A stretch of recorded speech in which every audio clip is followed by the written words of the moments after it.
Bienvenue dans l'univers de Belin.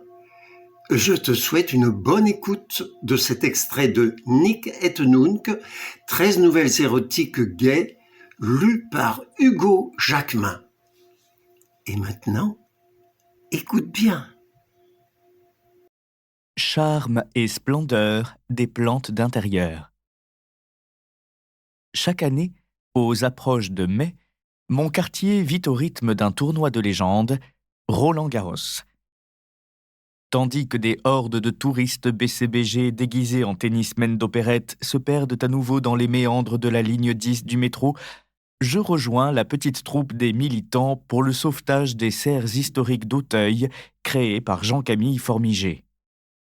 Mes amis s'étonnent d'ailleurs que je m'implique tant dans ce combat écolo, moi qui me désintéresse du tennis à peu près autant que je méprise le golf. Disons que mes raisons sont surtout sentimentales et bien peu avouables, même si, pour faire avancer notre cause sacro-sainte, je vais aujourd'hui fort impudiquement lever le voile sur cet écrin végétal menacé qui fut un jour pour votre serviteur le temple de l'homosensualité la plus débridée.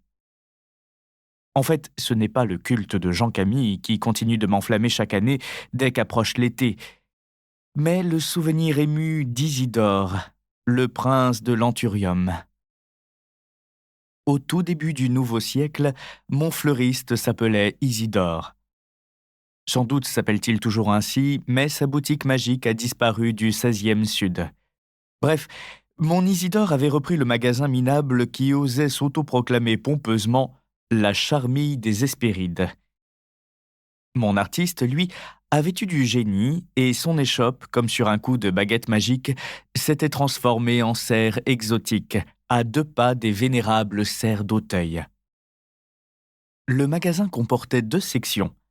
Une première pièce ouvrant sur la rue Poussin, plus classique, pour ne pas effrayer le bourgeois, avec les inévitables Saint-Polias trop sages, les Jacinthes hybrides et les prolétaires géraniums, et la pièce du fond, qu'Isidore appelait familièrement ma mangrove. Je me souviens comme si c'était hier, je revois le fabuleux décor. Une jungle luxuriante, inextricable, une débauche de couleurs et de senteurs d'humus, avec une prolifération de palmiers, de bougainvilliers, de yuccas et de phénix géants. Ne manquait plus que Tarzan s'élançant de liane en liane, tant l'effet était grandiose et la perspective démultipliée par un savant jeu de miroirs et de spots fluorescents. Sur le sol fait de galets bariolés, l'artiste a disposé des jarres en verre de tailles différentes, dans lesquelles les couches de terre alternent, terre de sienne, ocre jaune, ocre rouge, sous la mosaïque d'abracadabrantesques cactées plus velues et griffues les unes que les autres. Une sorte de dallage multicolore sur lequel on a envie de danser et de jouer à la marelle entre les grosses bulles irisées. Bref, partout une vitalité exubérante, joyeuse, vite contagieuse, se dégageant de cet Éden dédié non au commerce, mais au plaisir des yeux et de l'odorat. C'est là qu'Isidore règne en prince de l'oasis, ma Casamance, puisque tel est le nom de ce paradis où me voilà transporté dans un émouvant présent, tant ma mémoire reste vivante et amoureusement aimantée. Il faut dire que mon fleuriste est parfaitement accordé à son écrin de verdure, puisqu'il est black. Le noir sied à toutes les couleurs, met en valeur toutes les fleurs, et un sourire de nacre sur des lèvres pulpeuses, éternellement épanouies, c'est une perle de rosée rafraîchissante. Isidore a la stature d'un peul. Ses hanches souples et étroites sont prises dans un tergal beige clair toujours impeccable, tandis que sa chemise immaculée, dont il retrousse les manches de façon décontractée et savante, rehausse le teint cuivré de sa large poitrine. Toute graisse serait ici incongrue, toute toison déplacée. Juste l'élan, la souplesse, l'harmonie faite corps. Et cette infime spécificité de la négritude qui fait mes délices et m'émeut, la pâleur rosée dans l'intérieur des mains.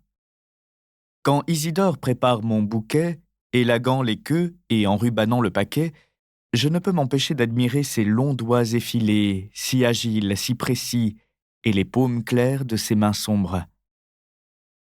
Je n'ai encore jamais vu d'Africain nu. Très bientôt, j'espère. La Casamance n'est pas si loin.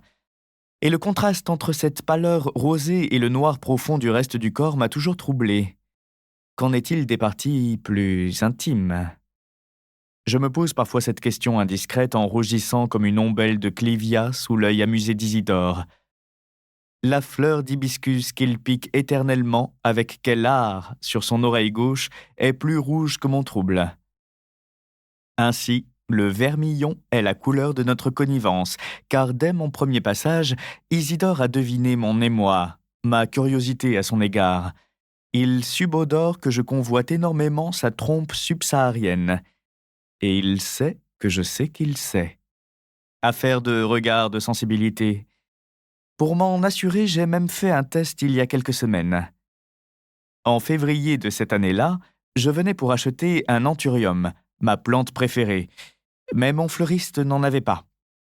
Désappointé, je m'étais rabattu sur un bouquet de camélias, une composition romantique dont Isidore a le secret. J'avais plié sous mon coude ma revue Beau Gosse, et au moment de me battre avec mes piécettes d'euros, je laissais choir volontairement le périodique sur le comptoir.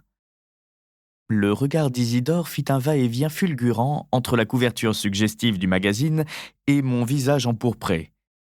Il ne dit rien, me tendit mes fleurs enrubannées et, d'un déhanchement félin, me raccompagna jusqu'à la porte.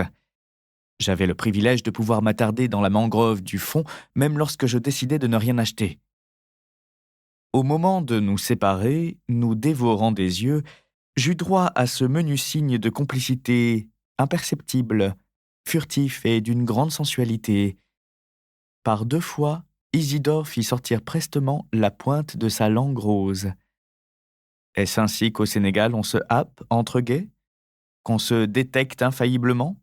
Qu'importe, le message était clair, reçu 5 sur 5.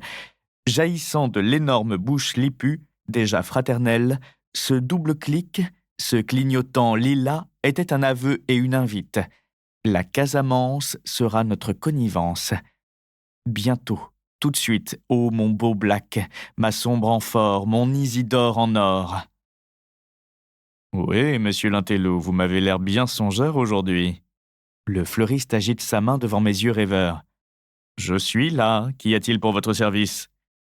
Bonjour, je cherche depuis des semaines un magnifique anthurium que je veux m'offrir.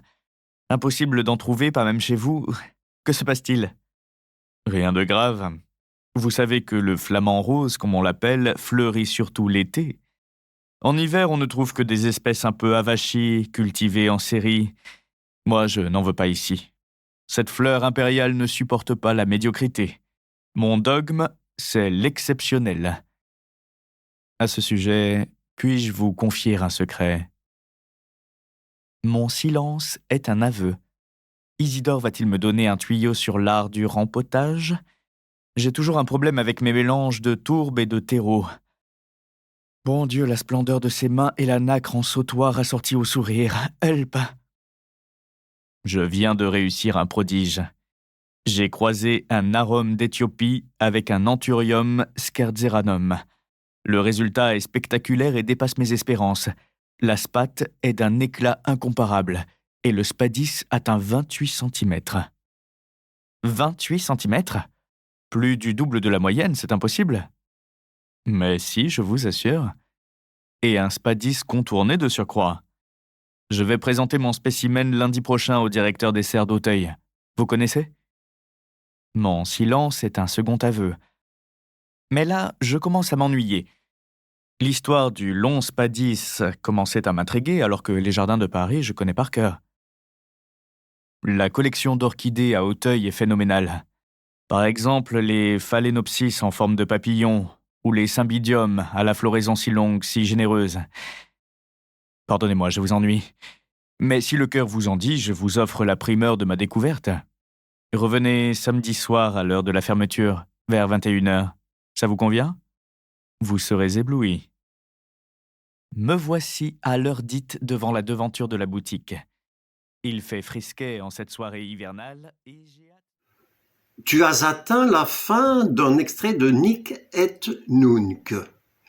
Pour écouter l'intégralité du titre, Tu peux l'acheter sur la plateforme de ton choix. Un autre extrait sera mis en ligne la semaine prochaine, le mercredi, jour des sorties cinéma. Donc, à bientôt, si tu peux attendre, et au plaisir de te faire plaisir.